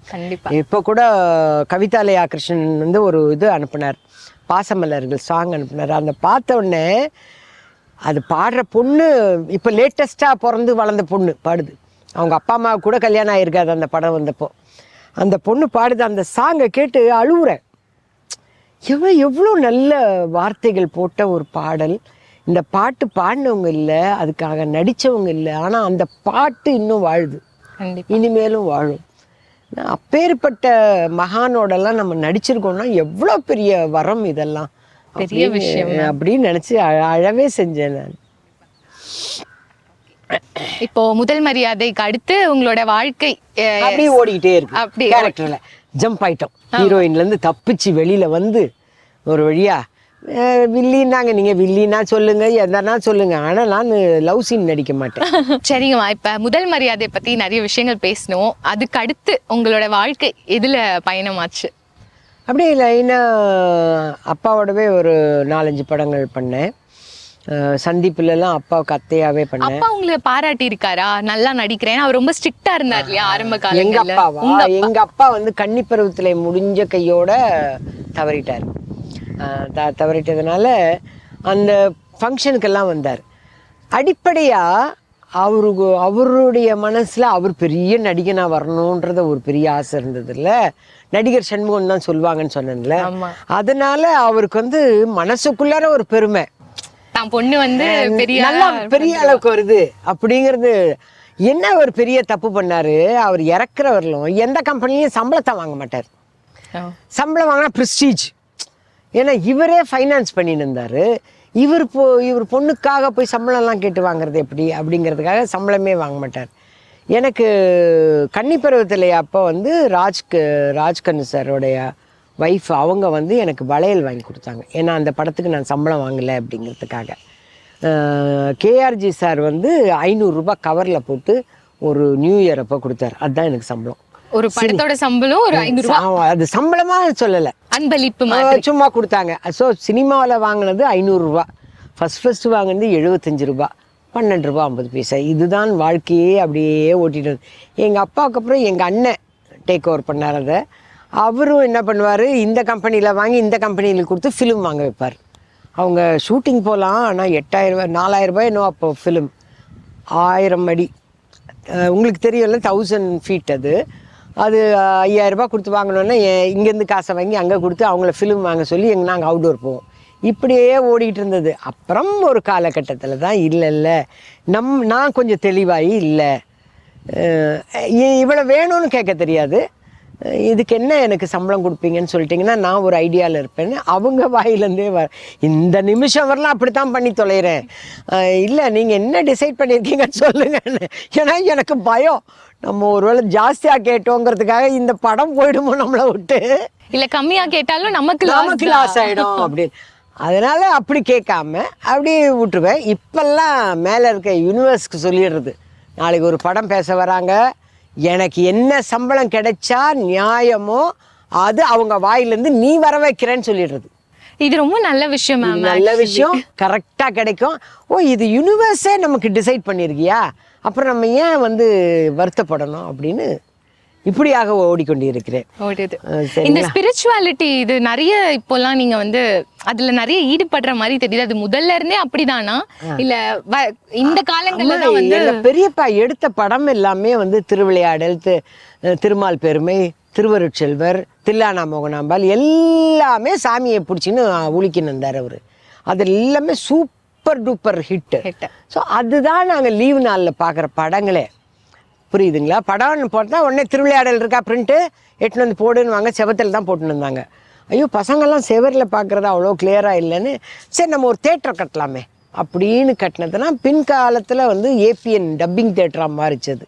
நாங்கள்லாம் படம் பார்க்கணும், ஏன்னா எல்லாமே முக்கால்வாசி பொம்பளை பசங்க. எங்கள் வீட்லேயே ஒரு 3 பொண்ணுங்க, நல்ல பெரிய குடும்பம், எல்லாமே ஜாயிண்ட் ஃபேமிலி மாதிரி தான் இருப்போம். அதனால நாங்கள்லாம் லீவில் படம் பார்க்கணுன்னா இந்த படங்களையே பார்த்து ட்ரைனிங் ஆனவங்க. அது இல்லாமல் எங்கள் பெரியப்பா வந்து நாங்கள் படித்தது கிறிஸ்டியன் ஸ்கூலாக இருந்தாலும் டெய்லி ஸ்கூலுக்கு போகும்போது பட்டையாக விபூதி வச்சு இங்கே குங்குமம் வச்சு போகணும். ஸ்கூலுக்கு அலோவ் பண்ணுறாங்களா ஸ்கூலில்? நாங்கள் காரில் போகிற வரல வச்சுருப்போம். ஸ்கூல்கிட்ட வந்தோன்னா அப்படி அழிச்சிட்டு நம்ம வந்து ஜீசஸ் அப்படின்ட்டு இறங்கிடுவோம். அந்த மாதிரி தான். அந்த சின்ன வயசுலேருந்தே சாமி கும்பிடணும், சாமி கும்பிட்டு தான் போகணும் அப்படிங்கிறதெல்லாம் பெரியப்பா வீட்டு ட்ரைனிங். எங்கள் ஊரெல்லாம் வந்து எப்படின்னா முனீஸ்வரன் சாமி. நாங்கள் வந்து விவசாய குடும்பம், அதனால பெரிய தோட்டம், அப்புறம் லேண்டு, அந்த பயிர் வர்ற நிலங்க, அந்த நிலங்கள்லாம் இருக்கும் போது உங்களுக்கு வந்து அங்கே பெரிய கிணறு இருக்கும். அந்த கிணத்துல உங்களுக்கு வந்து கிணறு பம்பு செட்டு, கிணத்து ஓரத்தில் ஒரு வேப்ப மரம் வச்சுடுவாங்க. வேப்ப மரம் வச்சிருப்பாங்க. அந்த வேப்ப மரத்துக்கு கீழே 3 செங்கல் அடிக்கிட்டு அதில் பட்டையா விபூதி போட்டு அதுதான் முனீஸ்வரன். அப்படி முனீஸ்வரன் சாமி கும்பிடுவாங்க. அதுதான் எங்களுக்கு தெரியும். முனீஸ்வர சாமி கும்பிட்றது, அப்புறம் காட்டேரி கும்பிட்றது, இதுதான் எங்களுக்கு சாமின்னு தெரியும்.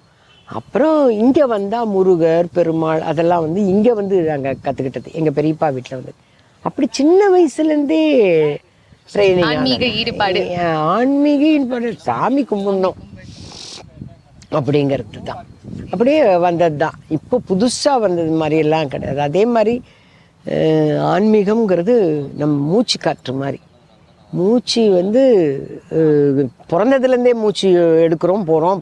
பிறக்கிறதுக்கு முன்னாடியே வயிற்றுலேயே வந்து பேபிக்கு ஓகே ப்ரீத்திங் நல்லா இருக்குன்னு சொல்கிறோம்ல. ஸோ ப்ரீத் மாதிரி தான் பக்தியும் சரி ஸ்பிரிச்சுவலும் சரி. பாக்கியராஜ் சார் கூட எல்லாம் நடிச்சிருக்கீங்கல்ல, அவரை பற்றி இன்ட்ரெஸ்டிங்கான ஏதாவது விஷயங்கள் இருக்கா? நிறைய இருக்குது. பட் கன்னிப்பருவத்தில் பண்ணும்போது சஜஷனில் நின்றுப்போம். சஜஷன் ஷாட் எடுக்கிறாங்கன்னு வச்சுக்கோங்க. அவர் கேமராவை ஃபேஸ் பண்ணியிருப்பார், நான் இப்படி நிற்பேன், இப்படி நிற்போம்னு வச்சுக்கோங்க. அப்போ நான் முன்னாடி நின்று வேணுமே, அவருக்கு டைலாக்கே எடுக்க வராது. அப்புறம் சொல்லுவார், ஏய் பிள்ளை நீ கொஞ்சம் சும்மா இருப்பில்ல, நான் டைலாக் பேசணும் பிள்ளை அப்படின்வார். அது இதை வந்து ஸ்டேஜில் எல்லாமே சொல்லுவார். வடிவோட சஜஷன் ஷாட்லலாம் நடித்து முடிக்கவே முடியாது, இப்படி குறும்பு பண்ணிட்டே இருக்கும். அதே மாதிரி ஒரு கதை சொல்கிறதுல அவரை மாதிரி இப்போ நான் பார்க்கவே இல்லைம்மா இது வரையும். அவ்வளோ அழகாக கோர்வையாக கதை சொல்லுவார். அதனால தான் அவர் தான் பெஸ்ட்டு ஸ்க்ரீன் ப்ளே ரைட்டர்னு சொல்கிறாங்கன்னா அதுக்கு காரணம் இருக்குது. அவ்வளோ அழகாக சொல்வார். நல்ல மனிதர். அவருடைய ஃபஸ்ட்டு ஒய்ஃப் பார்வதி, அது பேர் என்ன, பார்வதி பேர் எனக்கு பார்வதின்னு கூப்பிட்டு அவங்கள எனக்கு நல்லா தெரியும், பார்வதி நல்லா தெரியும். அதனால் பார்வதி வந்து இவரை லவ் பண்ணுறாங்கங்கிறது என்கிட்ட சொல்லி அதை வச்சு கலாய்க்கிறதெல்லாம் கிரேட். ஜாலியா எல்லாரும் கூட ஜாலியா, நீங்க ஜாலி டைப்பா? நான் ஜாலியா தான் இருப்பேன், எப்பவுமே ஜாலியா தான் இருப்பேன். படத்துல சீரியஸா இருந்தாலும் நீங்க ரியல் லைஃப்ல வந்து அது வந்து காசுக்காக வேலை பார்க்குறோம். அதனால படத்துல வில்லி, நிஜ லைஃப்ல வில்லி கிடையாது. நான் ஜாலியா இருக்கணும்னு நினைப்பேன். நான் இருக்கிற இடம் ஜாலியா இருக்கணும். ஷூட்டிங் ஸ்பாட்லயும் ஜாலியா தான் இருப்பேன். ஜாலியா டயலாக் மெமரி பண்ணும்போதெல்லாம் அதுதான் எனக்கு வந்து கோபாலி சார் கொடுத்த ட்ரைனிங் இருக்குல்ல. அதனால 60 பக்கமா இருந்தாலும் அப்படி பார்த்துட்டு கொடுத்துட்டேன்னா என்னோட கான்சன்ட்ரேஷன் ஃபுல்லாக அங்கே தான் இருக்கும். நான் ஷார்ட் டேக் போகிறதுக்கு முன்னாடி ஜாலியாக பேசுவேன், எல்லாம் கிண்டல்லாம் பண்ணுவேன். ஆக்ஷன் ஒரு குரல் கேட்டுச்சுன்னா டெடிகேஷனா. உங்க டெடிகேஷன் லெவல் பத்தி சொல்றதுக்கு ஒண்ணுமே இல்லை. ஏன்னா மொட்டையெல்லாம் போட்டு நீங்க படம் நடிச்சிருக்கீங்க. அது வந்து குடும்ப சங்கிலின்னு ஒரு படத்துக்காக விக்கு வச்சு பார்த்தாங்க, மொட்டை விக்கு. அது எனக்கு சூட் ஆகலை, அதனால நானே போய் மொட்டை அடிச்சுட்டு வரேன். உங்களோட டெடிகேஷன். ஆனால் பட் மற்றவங்கெல்லாம் என்ன சொல்லிட்டாங்க, இவங்க தான் ஃபர்ஸ்ட் டைம் மொட்டை அடிச்சாங்க, ஒரு பெண் ஃபீமேல் ஆர்டிஸ்ட் இவங்க. அவங்க நிறைய பேரெல்லாம் ஏன்னா இப்போது மீடியா ஜாஸ்தி ஆயிடுச்சு, ஃபோன்லேயே எல்லாம் வந்துருச்சு. அதனால எல்லாரும் சொல்லிக்கிறாங்க. நம்ம நான் பிற்காலத்தில் சொல்லிக்க போகிறேங்கிறதுக்காக நான் மொட்டை அடிக்கல, என்னோட வேலைக்காக இப்படி செஞ்சா கரெக்டாக இருக்கும்னு செஞ்சேன். கண்டிப்பா அது ரொம்ப பெரிய விஷயம். ஏன்னா நிறைய பேர் பெரிய விஷயமே கிடையாதுமா, இதுல பெரிய விஷயமே கிடையாது. ஏன்னா நான் வேலை செய்யறேன், எனக்கான சம்பளம் கொடுக்குறாங்க, அதுக்கு சின்சியரா இருக்கேன். நம்ம செய்யற வேலை எதுவாக இருந்தாலும் சரி, அந்த வேலைக்கு நம்ம சின்சியரா இருந்துட்டா போதும். அந்த வேலை நம்மளை எப்பவுமே விடாது. இப்ப இருக்க எத்தனை பேர் அந்த அளவுக்கு சின்சியரா இருக்காங்கன்னு சொல்லுங்க பார்க்கலாம். இருக்கிறாங்க எனக்கு. ஆனா சில நேரங்கள்ல ரொம்ப வருத்தப்படுவேன், நம்ம இவ்வளோ சின்சியராக இருக்கிறோம், ஆனால் நம்ம ஏன் இந்த கேரக்டர் பண்ண மாட்டோமா, அந்த கேரக்டர் பண்ண மாட்டோமா, ஏன் நம்மளை ரொம்ப சாதாரணமாக யூஸ் பண்ணிட்டாங்கன்னு ரொம்ப வருத்தப்படுவேன். இப்போ சமீபமாக நான் ரொம்ப வருத்தப்பட்டு ஒரு படத்துலேருந்து வந்தேன். அந்த படம் பேர் சொல்ல விரும்பல. டப்பிங் போனேன். டப்பிங் வாய்ஸ் தான் எடுத்தாங்க. ஒரு 5 டப் சவுண்ட் எடுத்து என்னை அனுப்பிச்சிட்டாங்க. ஒரு ஃப்ரேம் கூட என்னை பார்க்க விடலை. ஒரு ஃப்ரேமில் பார்க்கும்போது லேட்டஸ்ட்டாக நடிக்க வந்த மதர் கேரக்டர் மட்டும் இருக்கிறாங்க. அப்புறம் நான் வந்து ரொம்ப வருத்தப்பட்டுட்டே வந்துட்டேன். என்னடா அது, நம்ம இத்தனை நாள் நடித்தோம், ஒரு ஃப்ரேமு கூட காட்ட மாட்டேன்ட்டாங்க, டப்பிங்கே பேசவில்லை, நான் ஒரு ஃப்ரேம் கூட பார்க்கலையே அப்படின்னா அவங்க சொல்கிறாங்க, படம் ரிலீஸ்க்கு முன்னாடி நம்ம வெண்திரையில் காணலாம், இந்த திரையில் பார்த்தா கூட நான் பார்ப்பேன் அப்படிங்கிறேன். ஏன்னா நான் எல்லாத்துக்குமே கவுண்டர் அடித்து பழக்கப்பட்டவளா. அப்படி வீட்டுக்கு வந்து ரொம்ப வருத்தப்பட்டு அந்த டைரக்டருக்கு மெசேஜ் பண்ணேன், என்னப்பா என்னை டப்பிங்க்கு வரணும் ப்ரொடக்ஷன் மேனேஜர் கொடுத்த ப்ரெஷரை பார்த்தா நான் ஏதோ ஒரு 2 மணி நேரம் படம் பேச போகிறேன் போல இருக்குன்னு வந்தேன். 2 நிமிஷம் கூட இல்லை, 5 டப் சவுண்ட் எடுத்துகிட்டு அவளை படம் முடிஞ்சிச்சு கிளம்புங்கமான்ட்டாங்க. சரி ஒரு ஃப்ரேம்லேயாவது நான் எப்படி இருக்கிறேன்னு பார்க்கலான்னா அதையும் காட்டல. எனக்கு அப்புறமா வந்து வேறு ஒரு ஃப்ரேமில் ஒரு அம்மா இருந்தாங்க. அந்த அம்மா பேரில் நான் டப்பிங் எல்லாம் டப் சவுண்ட் கொடுத்தேன். அந்த அம்மாவை விட ரொம்ப மோசமாக நடிக்கிறேனாப்பா, அந்த அம்மா அளவு கூட நான் நடிக்கலையாப்பா, ஏன்பா எனக்கு அந்த கேரக்டர் கொடுக்கலன்னு ரொம்ப மனம் நொந்து கேட்டேன். இல்லைம்மா உங்களுக்கு தெரியாது, நீங்கள் வந்ததுக்கப்புறம் தான் நேட்டிவிட்டியே இருக்குதுன்னு டைரக்டர் ஃபீல் பண்ணுறாரு, உங்களுக்கு ஒரு இம்பார்ட்டண்ட் கேரக்டர்மா, நீங்கள் படம் பார்த்தீங்கன்னா தெரிஞ்சுக்குவீங்க. நான் ஓகே. நிறைய டைரக்டர்ஸ் பற்றி ஷேர் பண்ணீங்க. நம்ம லெஜெண்டரி டைரக்டர் மகேந்திரன் சார், மெட்டிவலி. நான் நிறைய டைரக்டர்ஸ் பற்றி சொல்ல, பாக்கியராஜ் சார் பற்றி மட்டும்தான் சொன்னேன். பாரதி ராஜா சார் பற்றி Bharathi Raja sir, Gopali sir first எனக்கு நடிப்பு சொல்லி கொடுத்தார். கோபாலி சார் எப்படின்னா, அவர் வந்து இங்கிலீஷ் பிளே எல்லாம் போட்ட ஒரு டைரக்டர். பர்ஃபெக்டாக இருக்கும், பர்ஃபெக்ஷன், ரொம்ப பர்ஃபெக்ஷன். அங்கே மார்க் பண்ணிட்டாருன்னா நம்ம மார்க்கை பார்த்தெல்லாம் நடிக்க முடியாது தூர்தர்ஷனில். அதனால் அது எப்படி வந்து நிற்கணும், எல்லாம் பாடி லாங்குவேஜ் எல்லாமே எனக்கு சொல்லி கொடுத்தவர் கோபாலி சார். அதுக்கடுத்து பாரதி ராஜா சார். எனக்கு நேட்டிவிட்டின்னா என்ன, நேட்டிவிட்டியில் எப்படி நடப்பாங்க, அந்த பாடி லாங்குவேஜ்லாம் பசங்க சொல்கிறாங்களே இப்போது, அதுனா எப்படி, இந்த கெமிஸ்ட்ரி ஃபிசிக்ஸ் எல்லாம் சொல்கிறாங்க பாருங்கள், அதெல்லாம் அப்போல்லாம் எனக்கு அதெல்லாம் தெரியாது, இப்போவும் தெரில, அதுதான் உண்மை. அது எல்லாத்தையும் எனக்கு சொல்லி கொடுத்தது பாரதி ராஜா. ஒரு கதை சொல்லும் போது இந்த கதை எங்கே நடக்குது அப்படிங்கிறத உள்வாங்கிட்டு அவங்க எப்படி இருப்பாங்கங்கிறத டைரக்டர்கிட்ட கேளு, டைரக்டர் சொல்லனா கோ டைரக்டர்கிட்ட கேளு, அவங்க சொல்கிறத வச்சு அந்த நேட்டிவிட்டிக்கு ஏற்ற மாதிரி இருக்கணும். இப்போ பார்த்தீங்கன்னா யாரையும் நான் குறை சொல்லலை, ஆனால் அது பார்க்கும்போது நெருடலாக இருக்குது. எங்கள் டைரக்டர் சொல்வார், பொட்டெல்லாம் நீங்கள் என்னங்க காம்பஸ் வச்சு வரைகிறீங்க பொட்டை, எங்கள் ஊர் பொம்பளைங்களுக்கெல்லாம் அதுக்கெல்லாம் டைம் கிடையாது, ஏதோ அப்படி பார்ப்பாங்க, அந்த கண்ணாடியில் ஏற்கனவே ரசம் போயிருக்கும், அந்த கண்ணாடியில் வந்து அப்படி வச்சுன்னு போவாங்க, நீங்கள் என்னங்க காம்பஸ் வச்சு வரைகிறீங்க, இப்படி தான் சொல்லி கொடுத்தாரு. அதெல்லாம் பண்ணக்கூடாது, அள்ளி முடிஞ்சு வச்சுக்கணும், தலையை அப்படி அள்ளி முடியணும், அப்படி நேச்சுரலாக இருக்கணுன்ற நேட்டிவிட்டி கற்றுக் கொடுத்து, டைலாக் டெலிவரி இந்த மாடுலேஷனில் பேசணும், இப்படி பேசணும், அமைதியாக பேசுறது எப்படி, எல்லாமே கற்றுக் கொடுத்தவர். ஒரு ரஃப் கேரக்டர் பண்ணுறதுக்கு நான் இந்த அளவுக்கு ட்ரெயின் ஆயிருக்கேன்னா அதுக்கு முழுக்க முழுக்க முழுக்க முழுக்க பாரதி ராஜா சார். அவர் தான் கருத்தம்மாவாகட்டும், எண்ணுயிர் தோழனாகட்டும், எல்லாத்துக்கும் நேட்டிவிட்டி சொல்லி கொடுத்து என்னை மோல்டு பண்ணி வச்சவர் பாரதி ராஜா சார். மகேந்திரன் சார் இதுக்கு நேர் கான்ட்ராஸ்ட். ஆமாம், அமைதி. ஓகேவா, நம்ம அழறது கூட அம்மா அப்படின்னு அந்த எமோஷன் முகத்தில் தெரியணும், வாய்ஸில் தெரியக்கூடாதுன்னு அப்படி எங்களை எடுத்தார். எங்கள் அம்மா வந்து விஜயகுமாரி அம்மா மெட்டியில் இறந்துருப்பாங்க. இறக்கும் போது அம்மாவை பார்த்து 2 பொண்ணுங்க அனாதையாக நிற்குதுங்கன்னு, ஆக்சுவலாக ராதிகா சூப்பராக பண்ணிச்சு அந்த சீன். அது அழறதை பார்த்தோன்னே எனக்கு தாங்க முடியாமல் அதை கட்டி பிடிச்சின்னு அழுவேன். அந்த மாதிரி ஸ்பாட்டில் வந்து தான் டைலாக் சொல்லிக் கொடுப்பார், மெதுவாக சொல்லிக் கொடுப்பார். லேக்கா, என் பேர் லேக்கா, அதில் லேக்கா இங்கே வந்து நில், என்ன சொல்கிறாரு டைரக்டர்னு நான் காதை இப்படியே எடுத்துன்னு போவேன். அவ்வளோ சாஃப்ட்டு மகேந்திரன் சார். ஸ்பாட்டுக்கு வந்தால் எழுதுவார். அவர் படத்துலலாம் மேக்கப் போடக்கூடாது, அதுக்கேற்ற மாதிரி அசோக் குமார் மேக்கப் போட விட மாட்டார் கேமராமேன் சார். மேக்கப் இல்லாமல் நேச்சுரலாக இப்படி வாங்க 2 பேர் நிற்கிறீங்க, இப்படி போடுங்க, அப்படி அவ்வளோ அழகாக சொல்லி கொடுப்பாரு மகேந்திரன் சார். அவரால் இதெல்லாமே எனக்கு வரம்மா அந்த மாதிரி பெரிய பெரிய. அதேமாதிரி ஃபாசில் சார், மலையாளத்தில் ஃபாசில் சார் தான் வருஷம் 16 பண்ணார். அவர் வந்து ஆக்ஷன் சொன்னது காதலே விழல. இங்கே எதிர்க்க வந்து விகேஆர்ப்பா நிற்கிறாங்க, ஜெயபாரதி நிற்கிறாங்க, நான் நிற்கிறேன், சுகுமாரி அம்மா நிற்கிறாங்க, ஜனகராஜ் எல்லாரும் நிற்கிறோம். நான் குஷ்புவோட செகண்ட் ஃபிலிம் அது. நான் இப்படி இழுத்துட்டு வந்து நான் தான் டெல்லியிலேருந்து வர அத்தை. அவர் ஆக்ஷன் சொன்னோன்னே நான் பேசுகிறோம், ஏன் காதலே விழல ஆக்ஷன். நான் நின்றுட்டே இருக்கிறேன். அப்புறம் விகேஆர்ப்பா, வடிவு டைரக்டர் ஆக்ஷன் சொல்லி 1/2 மணி நேரத்துக்கு மேலே ஆயிடுச்சு, பேசு. ஐயோ எனக்கு கேட்கவே இல்லை சார். அப்புறம் சொல்லிட்டார், சித்திக் நீ இனிமேல் ஆக்ஷன் சொல்லுன்னு சொல்லிட்டு சித்திக் லால் 2 பேர் இருந்தாங்க அவரோட அசோசியேட்டாக. சித்திக் சார் தான் எனக்கு ஆக்ஷன் சொல்லுவார். ஏன்னா ஃபாசில் சார் அவ்வளோ சாஃப்ட், அவ்வளோ சாஃப்ட்டு. அவரோட படத்தில் வருஷம் 16 பண்ணி அதுவும் சூப்பர் டூப்பர் ஹிட்டு அந்த படமும். அதுலேயும் ரஃப் கேரக்டர் தான். சூப்பர் ஆனா நீங்க நடிச்ச படத்திலேயே ரொம்ப ரஃப்பான ஒரு டைரக்டர்னா இவங்க தான், பயங்கர ஸ்ட்ரிக்ட் அந்த மாதிரி யாரு? ஏன்னா நிறைய சாஃப்ட் கேரக்டர் சொல்லிட்டீங்க. எனக்கு யாருமே இல்லை அம்மா. நான் பண்ண ரொம்ப ரஃப்பான கேரக்டர் அருணாச்சலம். ஆமா. ஆனா அந்த டைரக்டர் வந்து சென்ஸ் ஆஃப் ஹியூமர் ஜாஸ்தி அவருக்கு.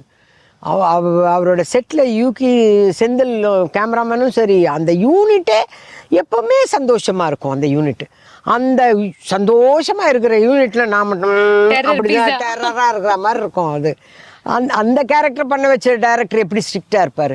ஆனா என்ன ஒரே ஒரு என்ன சொன்னாங்க, இந்த கெட்டப்பெல்லாம் போட்டாச்சு. கெட்டப்பெல்லாம் போட்டோடனே எனக்கு அந்த முதுகு வலிக்கும். ஏன்னா அந்த பிளாஸ்டர் ஆஃப் பாரிஸில் பண்ண ஒரு முதுகு அது. நமக்கெல்லாம் நான் தான் சொன்னேனே, நமக்கு என்ன ஃபாரின்ல இருந்தால் வரப்போகுது, அதை வச்சு கட்டிட்டாங்க. கட்டி இந்த கையை வர அப்படி இழுத்து வச்சு கட்டிடுவாங்களே, இப்படியே இருப்பேன், வலிக்கும்.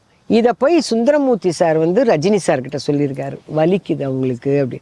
அதனால் நான் கெட்டப் பண்ணிட்டாவே சாரே சொல்லுவார், ரஜினி சாரே சொல்லுவார், அவங்களோட ஷார்ட்டெல்லாம் எடுத்துருங்க. அதுக்கேற்ற மாதிரி சுந்தர் சாரும் எடுப்பார். எனக்கு அருணாச்சலம் அந்த மேல்கோட்டை மைசூரில் போய் எடுக்கும் போது இதை கட்டியாச்சு எடுக்கணும், லைட்டு போகுது. சிராஜ் சார்னு சொல்லிட்டு நம்ம இவர் சுந்தர்சி சாரோட அசோசியேட், அவர் வந்து சொல்கிறார், லைட்டு போதுங்க, இந்த மடமடன் டைலாக் பேசுனேன். என்ன டைலாக் அப்படின்னா, அனாதை போய் யார் நானா, ஐயோ நீங்கள் தான் சொல்லணும். ஐயோ வேணாங்க, கிரேசி மோகன் சார்கிட்ட சொல்லி எப்படியாவது இதை மாற்றிடுங்க டைலாக். அப்போ வேணாங்க, ஏன்னா அப்போ தான் ஒரு ஏதோ ஒரு இஷ்யூ வந்து மனோரமா ஆச்சு, அந்த மாதிரி அதுக்கே பெரிய தகராறு நடக்குது தமிழ்நாட்டில். இதை மைசூரில் கூப்பிட்டு போய் நான் சொன்னேன், இதோட நான் மைசூர்லேயே செட்டில் ஆகிடலாங்க, இந்த டைலாக் பேசிட்டு நான் தமிழ்நாட்டுக்கே வர முடியும். இந்த டைம் ஆகுதுங்க, இதுக்கெல்லாம் டைம் இல்லை. இந்த 7 படிக்கட்டு தான் பார்த்துக்கிட்டீங்களா, 7 படிக்கட்டை பார்த்துனே வரணும். ஆமாம், நீங்கள் 85 வயசு, அது ஞாபகம் வச்சுக்கோங்க. 85 வயசில் தலையாட்டணும், 7 படிக்கட்டை பார்க்கக்கூடாது, ஆனால் அதை பையிலேன்னு பேசணும். இது அதை விட என்ன டஃப் எனக்கு. முதல் மரியாதைலாம் ஒன்றுமே கிடையாது. அருணாச்சலத்தை அதை பண்ண உடனே ஃபஸ்ட்டு கிளாப்பு ரஜினி சார் தான். ரஜினி சார் தான். யாரா இதுக்கு கிளாப் பண்ணுறது இப்படி தேடுறேன் நான். அவர் எங்கேருந்து அவர் அடித்தோன்னா அந்த 2000 2500 பேர் இருந்தாங்க, எல்லாரும் கிளாப் அழுகுறேன் நான். எனக்கு அது ஆனந்த கண்ணீர்னு சொல்கிறேன். என்னென்னது ஒரு மாதிரி சிராஜ் வந்து டைம் ஆயிடுச்சு, லைட்டு போகுது, எனக்கு எல்லாமே லைட்டு போகிற நேரத்தில் தான் வரும்.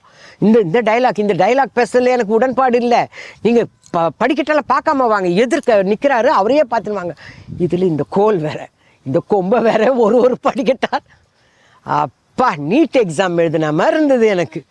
அது அவர்கிட்ட இருந்து கிடைச்ச பாராட்டு வந்து அவார்டு வாங்கின மாதிரி ஆயிடுச்சு. ஸோ உங்களோட முதல் படம் சிகப்பு ரோஜால கமல் சாரோட நடிச்சிங்கம்மா, அப்படியே இப்படி திருப்பி போட்டா தக்லீஃப். இப்ப திரும்பி கமல் சாரோட மணிரத்னம் சாரோட டைரக்ஷன்ல எப்படி இருக்கு? அதாவது மணிரத்னம் சாரோட எல்லா படத்துக்குமே, இருவர், அலைப்பாயுதே, இந்திரா, அப்புறம் இந்த படங்கள்ல எல்லாம் மதர் கேரக்டர் வந்தால் உடனே வடிவுக்கரசி கூப்பிடுங்க டப்பிங்க்கு. நான் டப்பிங் ஆர்டிஸ்டாக தான் மணிரத்னம் சார் படத்தில் இருந்தேன். அப்போ பேசும்போதெல்லாம் சொல்லுவேன், அங்கே போய் பூஜா தேட்டரில் டப்பிங் தேட்டரில் என்னை ஏன் சார் டப்பிங் ஆர்டிஸ்டாகவே நினச்சின்னு இருக்காரு, நானும் நடிப்பேன்னு ஏன் அவருக்கு தெரிய மாட்டேங்குது, என்றைக்கு அவருக்கு தெரியும். இப்படியெல்லாம் நான் வந்து மன வருத்தத்தோடு பேசிட்டு டப்பிங்கும் பேசிட்டு வருவேன்னு வச்சுக்கோங்களேன். திடீர்னு அவரோட கோ டைரக்டர் ஃபோன் பண்ணி, அம்மா உங்கள் டேட்ஸ் அவைலபிளாக, நாங்கள் வந்து மெட்ராஸ் டாக்கீஸ்லேருந்து பேசுகிறோம். நான் மனசில் டப்பிங்க்கு தான் கூப்பிடுவாங்க, இப்போ என்ன படம் எடுத்து வச்சுருக்காங்க எனக்கு அது தெரியாது. எனக்கு அதெல்லாம் அப்டேட்லலாம் இருக்க மாட்டேன் நான். என்ன இப்போ படம் எடுத்து எப்போ வரணும்னு சொல்லுங்கள் சார், வந்து பேசி கொடுக்குறேன். நானா நீங்கள் பேசி கொடுக்கறதுக்கு இல்லைம்மா, நடிக்கிறது. யார் சார் டைரக்டரு? மணிரத்னம் சார் டைரக்ஷனில் நான் நடிக்கிறேனா? ஆமாம்மா, நீங்கள் டேட்ஸு. ஐயோ சார், என்ன டேட்டு வேணும்னாலும் சொல்லுங்கள், அப்போ தான் அருள்நிதி படத்துக்கு அட்வான்ஸ் வாங்குகிறேன். நான் உடனே அந்த கம்பெனிக்கு ஓடிட்டேன். போய் அப்பா நான் இந்த படம் பண்ண முடியாது, அருள்நிதி படம் பண்ண முடியாது, மணிரத்னம் சார் படத்துக்கு போகிறேன்னு சொல்லிட்டு போயிட்டேன். மறுநாள் வர சொல்கிறாங்க டைரக்ட். நான் போய் எனக்கு அப்படியே கடவுளே உண்மையிலே நடிக்க தான் கூப்பிட்ருக்காரு. இந்த எட்ஜில் உட்காந்துன்னம்மா, அவருக்கு ரூமில் கூப்பிட்டேன். சார் நான் என்னை நடிக்கிறதுக்கு கூப்பிட்டீங்க சார்? இப்படியே ஆமாம் நீங்கள் தான் நடிக்கணும் அப்படின்னு. சரி, நாங்கள் உங்கள் படங்கள்லாம் டப்பிங் ஆர்டிஸ்டாகவே இருந்தேன்னா சார், இது எனக்கு நம்பிக்கையே வரல. இல்லை நீங்கள் நடிக்க போகிறீங்க, நல்ல கேரக்டரு, ஆனால் ரொம்ப சின்ன கேரக்டர், நீங்கள் வருத்தப்படுங்க சார். ஒரே ஒரு ஃப்ரேமில் நின்னா கூட போதும் சார், ஏன்னா எனக்கு வேண்டியது உங்கள் டைரக்ஷனில் ஒரு ஃப்ரேமில் நான் நின்னா எனக்கு அது போதும் சார், எனக்கு பெரிய கேரக்டர்லாம் வேணாம் சார். ஆனால் சார் நான் அப்படியே பிளாங்காக வருவேன். நீங்கள் தான் என்னை வந்து மோல்ட் பண்ணணும் சார். நான் எப்படி நடிக்கணும்னு நீங்கள் சொல்லிக் கொடுங்க, நான் நடிக்கிறேன். ஐயோ உங்களுக்கு சொல்லிக் கொடுக்குற அளவுக்கு இல்லை சார், அப்படிலாம் சொல்லி விட்றாதீங்க சார் என்னையே. நான் அப்படியே பிளாங்காக வரேன் சார். நீங்கள் என்ன பண்ணணும்னு நினைக்கிறீங்களோ பண்ண, நம்ம வேறு வடிவுக்கரசியாக காட்டலாம் அதில். அப்படி என்ன ஒன்றா செய்யுங்க சார். நம்ம முதல் மரியாதைக்கே பல்லெல்லாம் பண்ணின்னு போனவங்க நம்ம. இது வந்து ஏக்கத்தோடு இருந்தது. உங்கள் காம்பினேஷனே வந்து கமல் சாரோட வரும். நாங்கள் இன்னும் சந்தோஷம். ஆனால் பக்கு பக்குன்னு நடிச்சுக்குது. ஐயோ நம்ம ஒழுங்காக நடிக்கலைன்னா அங்கேயே கேட்பார் அவர், என்ன பண்ணுறீங்க, ஏன் இப்படி இருக்கீங்க, ஏன் இப்படி நடிக்கிறீங்க கேட்டுருவார். அது வேற ஒரு பயம் இருந்தாலும் சமாளிச்சிடலாம். நான் யூனிவர்ஸ் தேங்க்யூன்னு யூனிவர்ஸுக்கு தேங்க்ஸ் சொல்லிட்டு வெளியில் வந்தோடனே 1 வீக்கில் உங்களுக்கு ஃபோட்டோ ஷூட்டு. நாங்கள் அம்மா நீங்கள் சல்வார் கமிஸ் சல்வார் கமிஸா, சரி ஓகே. அப்புறம் முடியெல்லாம் ஷார்ட்டாக ஒரு விக் பண்ணி வச்சுருந்தாங்க. அப்போ தான் யோசித்தேன், சிகப்பு ரோஜாக்களில் பாப் வச்சோம், அதையே கண்டினியூ பண்ணுறோமே தக் லைஃப் வரணும் அப்படின்னு சொல்லிட்டு அந்த இது ஃபஸ்ட்டு டே ஷூட்டிங் எனக்கு வந்து டெல்லியில் டைலாக் கொடுத்தாங்க, நீங்கள் ஹிந்தி பேசணும். நாங்கள் ஆஹா வச்சாங்கடா நீட் எக்ஸாம் நமக்கு. ஹிந்தி பேசணுமா, டியூஷன் வச்சாங்கம்மா எனக்கு. ஹிந்தி டீச்சர்லாம் வச்சு டெய்லி வந்து முதியோர் கல்வி தான், டெய்லி ஈவினிங்காக ஹிந்தி ஐயா. அப்புறம் பாருங்க கடவுள் அதெல்லாம் உதவி செய்வார்ல. ஷூட்டிங் போகும்போது ஹிந்தி டைலாக்லாம் எழுதினாங்க, அதெல்லாம் மனப்பாடம் பண்ணி எல்லாம் வச்சு நம்ம கரெக்டாக பேசுகிறோம் அது இதுன்னு சொல்லினா சேரில் இப்படி உட்காருங்க. நாங்கள் எனக்கு சார் நம்ம உண்மையை பேசும், உண்மையை சொல்கிறனால தப்பு இல்லை சார். எனக்கு இந்த காலை மடக்க முடியாது சார். அப்போ இந்த காலை தொங்க விட்டுக்குங்கன்னாரு. இந்த கால் பரவாயில்ல சார், இந்த காலை தூக்கி சேரில் போடுங்கன்னாரு. சேரில் போட்டு இப்படி உட்கார். ஐயோ என்னடா இது ரஃப்பாக இருக்குது கேரக்டர். சரி ஒன்றும் கேட்டுக்கூடாது, இந்த சாவி எடுத்து இப்படி சுற்றுங்கனாரு. முதல்ல அதே சுற்ற வரல, அப்புறம் அவர் சுற்றி காட்டினார். இந்த சாவி சுற்றிட்டு இந்த டைலாக் பேசுங்க, 2 லைனாக பேசுங்க. நமக்கு வந்து டிவி சீரியல் தூர்தர்ஷன்னு இதெல்லாம் மனப்பாடம் பண்ணி பண்ணி பண்ணி பண்ணி உருவேறனால அவர் ஆக்ஷன் சொன்னோன்னா ஃபுல் டைலாக் பேசுகிறேன். அம்மா ஃபுல்லாக பேசிட்டீங்கம்மா. ஆமாம் சார் 2 லைனாக பேசினா போதும்னு. அப்புறம் என்ன நினச்சாரு தெரியல, ஒரு ட்ராலி போட்டு அம்மாவை பிடிங்க அப்படின்னு. சரின்னு சொல்லிட்டு ட்ராலியில் வந்தது அந்த ஷாட்டு. நான் ஃபஸ்ட்டு உட்காந்துட்டு வையாபுரி சார் வருவார், அவர்கிட்ட பேசுகிறேன். நீங்கள் தக் லைஃப் பார்த்துருப்பீங்க, அதை அந்த டைலாக் ஃபுல்லாகவே எடுத்தார். 1 more அப்படின்னா ஐயோ எங்கேயோ தப்பு பண்ணிட்டோம் போல. ஐயோ என்னப்பா அசிஸ்டன்ட் டைரக்டர்லாம் தேடுறேன், என்னையா தப்புன்னு தப்பு. அவங்க யாருமே பதில் சொல்ல மாட்டேன்றாங்க. அவரே சாரே வந்தார், நீங்கள் ஒரு தப்பும் பண்ணலம்மா, நீங்கள் கரெக்டாக பேசுகிறீங்க, எங்கள் மிஸ்டேக் தான், 1 more எடுத்துக்கிறேன்னு. ஃபுல் ஷாட் அது. அந்த ஃபுல் ஷாட்டும் பண்ணோன்னே சூப்பராக பண்ணுறீங்கம்மா அப்படின்னா, அப்பாடா இது போதும்டா சாமி, இப்போவே ஊருக்கு போயிடலாம் மெட்ராஸுக்கு, போதும் இந்த ஒரு சீன் போதும் நமக்குன்ற மாதிரி அவ்வளோ சந்தோஷமாக நடித்த படம். அதே மாதிரி இந்த சர்ச்சில் எடுக்கிற சீனு அப்போ வந்து கமல் சார் இதுலேயும் வருவார். அப்போ எப்படி இருக்கீங்க, நல்லா இருக்கீங்களா, அவ்வளோதான். நான் நல்லா இருக்கேன் சார், நீங்கள் எப்படி சார் இருக்கீங்கன்னு காருக்குள்ளே உட்கார்றாரு. அதுக்குள்ளே அவர் வந்துட்டார் டைரக்டர் வந்து, கமல் சார் இந்த டைலாக்கெல்லாம் நீங்கள் பார்த்துக்குங்க, அதாவது அன்னெசரியாக பேசக்கூடாது அப்படிங்கிறத அங்கே தான் புரிஞ்சுக்கிட்டேன்.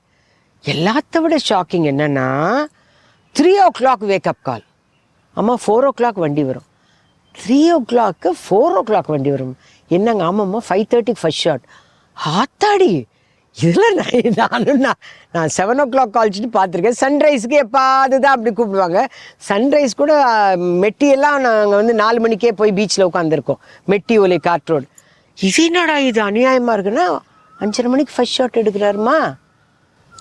ஆச்சரியப்பட்டேன் நான். அதனால அன்னெசரியா கூட அங்க பேசக்கூடாது, நீங்க ஸ்கிரிப்ட் பாருங்கன்னு கொடுத்துட்டு அப்படி ஒரு சந்தோஷமா நடிச்ச படம் வந்து தக் லைஃப்.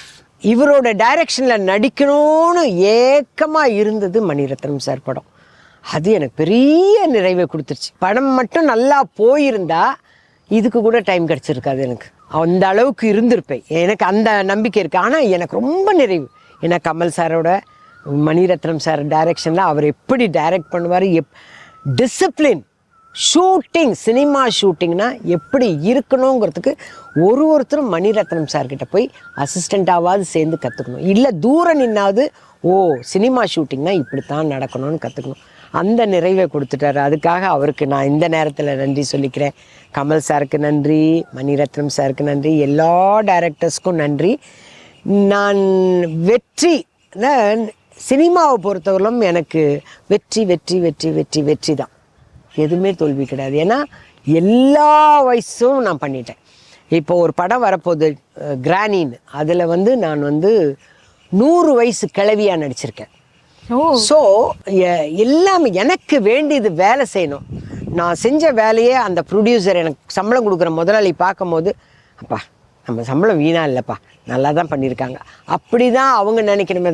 இதெல்லாம் போட்டு என்னத்துக்கு இதுக்கு சம்பளம் கொடுத்தோம் அப்படின்னு நினைக்கக்கூடாது. அதனால் நான் சின்சியராக என் வேலைகளை செய்கிறேன், வேலைகளை செஞ்சுக்கிட்டே இருப்பேன். எத்தனையோ வெற்றிகள், தோல்விகள், சந்தோஷங்கள், கஷ்டங்கள், மாலைகள், மரியாதைகள், இந்த மாதிரி நிறைய விஷயம் பார்த்துருப்பீங்க உங்க லைஃப்ல. ஆனா எல்லாத்தையும் அப்படியே தூக்கி ஓரமா வச்சுட்டு இங்க எங்க கூட உட்காந்து நிறைய விஷயங்கள் ஷேர் பண்ணிக்கிட்டீங்க. உங்களை பார்த்ததுல, உங்களோட கதைகள் எல்லாம் கேட்டதுல ரொம்ப சந்தோஷம். ஸோ நம்ம வசந்த் டிவி நேயர்களுக்கு என்ன சொல்ல விரும்புறீங்க? இந்த வசந்த் டிவி நேயர்களுக்கு என்னுடைய அன்பான பணிவான வணக்கத்தையும் விநாயகர் சதுர்த்தி வாழ்த்துக்களையும் சொல்றேன். ஏன்னா விநாயகர் தான் முழு முதல் கடவுள். அவரை வணங்கிட்டு தான் எல்லா வேலையும் ஆரம்பிக்கணும்னு வாங்க.